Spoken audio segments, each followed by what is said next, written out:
Ya, dan kita akan beralih ke pertanyaan selanjutnya untuk calon presiden nomor urut 1. Kami persilakan kepada panelis Bapak Rudy Rohi untuk mengambil subtema di fishball. Kami persilakan Bapak.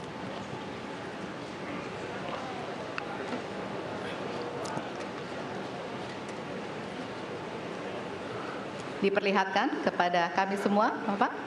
Apa? Baik, temanya adalah penguatan demokrasi. Baik. Baik, selanjutnya kepada panelis Ibu Susi Dwi Haryanti untuk mengambil pertanyaan dari fishball. Hurufnya adalah A. Penguatan demokrasi dengan amplop A. Baik. Masih tersegel Bapak Ibu? Kita akan langsung buka.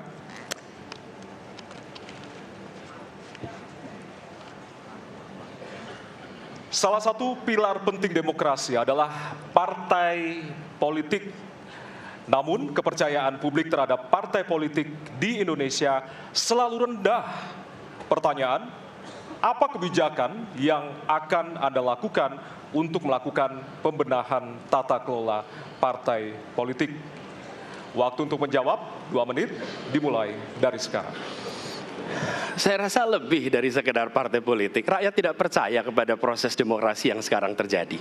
Itu jauh lebih luas dari sekedar partai politik. Ketika kita bicara demokrasi, minimal ada 3. Minimal 3 nih. 1 adalah adanya kebebasan berbicara. Yang kedua, adanya oposisi yang bebas untuk mengkritik pemerintah dan menjadi penyeimbang pemerintah. Yang ketiga, adanya proses pemilu, proses pilpres yang netral, yang transparan, jujur, adil. 3. Dan kalau kita saksikan akhir-akhir ini, 2 ini mengalami problem. Kita menyaksikan bagaimana kebebasan berbicara menurun, termasuk mengkritik partai politik. Dan angka demokrasi kita menurun, indeks demokrasi kita. Bahkan pasal-pasal yang memberikan kewenangan untuk digunakan secara karet kepada pengkritik, misalnya Undang-Undang ITE atau pasal 14, 15 Undang-Undang nomor 1 tahun 1946. Itu semua membuat kebebasan berbicara menjadi terganggu. Yang kedua, oposisi. Kita saksikan minim sekali adanya oposisi selama ini. Dan sekarang ujiannya adalah besok. Bisakah pemilu diselenggarakan dengan netralitas, dengan adil, dengan jujur? Ini ujian ketiga. Jadi, persoalan demokrasi kita lebih luas dari segala persoalan kepada partai politik. Nah, bagaimana untuk partai politik sendiri? Partai politik perlu mengembalikan kepercayaan. Tapi di sini ada peran negara. Menurut saya salah satu masalah yang mendasar partai politik ini memerlukan biaya. Dan biaya politik selama ini tidak pernah diperhatikan di dalam proses politik. Untuk kampanye, untuk operasional partai, semua ada biayanya. Sudah saatnya pembiayaan politik itu dihitung dengan benar, ada transparansi, sehingga rakyat pun melihat ini institusi yang bisa dipertanggungjawabkan. Jadi salah satu reformnya adalah reform pembiayaan politik oleh partai politik. Terima kasih. Baik. Waktu sudah habis, terima kasih. Kini kami persilakan calon presiden nomor urut 2 untuk menanggapi jawaban calon presiden nomor urut 1. Waktunya 1 menit dimulai dari sekarang.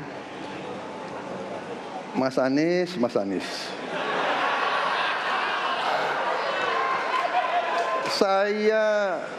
Saya berpendapat Mas Anies ini agak berlebihan. Mas Anies mengeluh tentang demokrasi ini dan itu dan ini. Mas Anies dipilih jadi gubernur DKI menghadapi pemerintah yang berkuasa. Saya yang mengusung Bapak.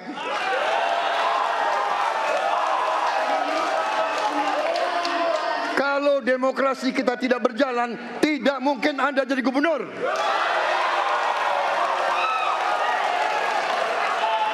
Kalau Jokowi diktator, Anda tidak mungkin jadi gubernur. Saya waktu itu oposisi, Mas Anies. Anda ke rumah saya, kita oposisi, Anda terpilih. Waktu habis, Bapak.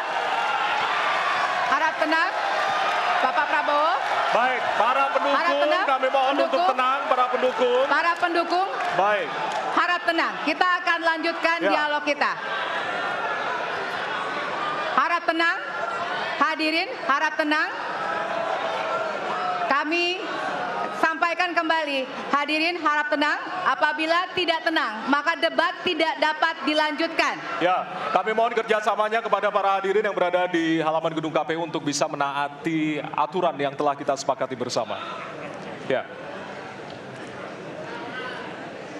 Baik, selanjutnya kepada calon presiden nomor urut 3, kami silakan untuk menanggapi jawaban calon presiden nomor urut 1, waktunya 1 menit dari sekarang. Saya jadi tidak enak ini Mbak hari ini. Mohon maaf, saya tidak enak karena dua kawan saya sedang nagih janji dan membuka buku lama. Tapi percaya begini, yang pertama tidak ada demokrasi tanpa partai politik. Tidak ada, suka tidak suka, mau tidak mau.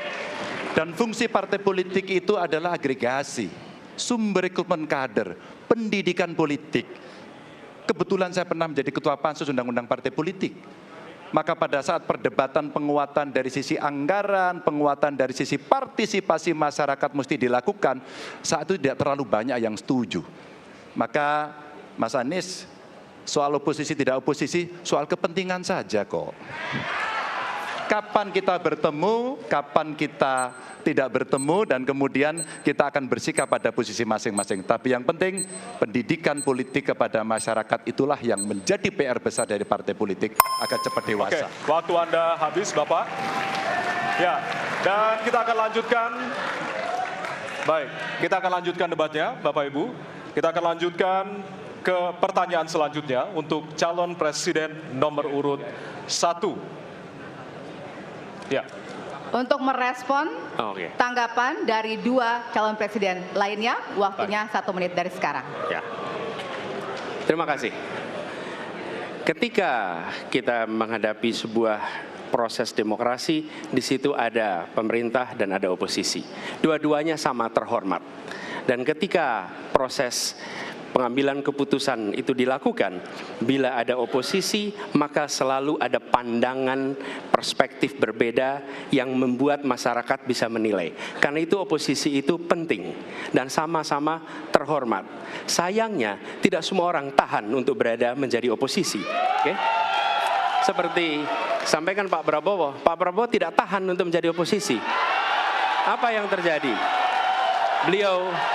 Beliau sendiri menyampaikan bahwa tidak berada dalam kekuasaan membuat tidak bisa berbisnis, tidak bisa berusaha.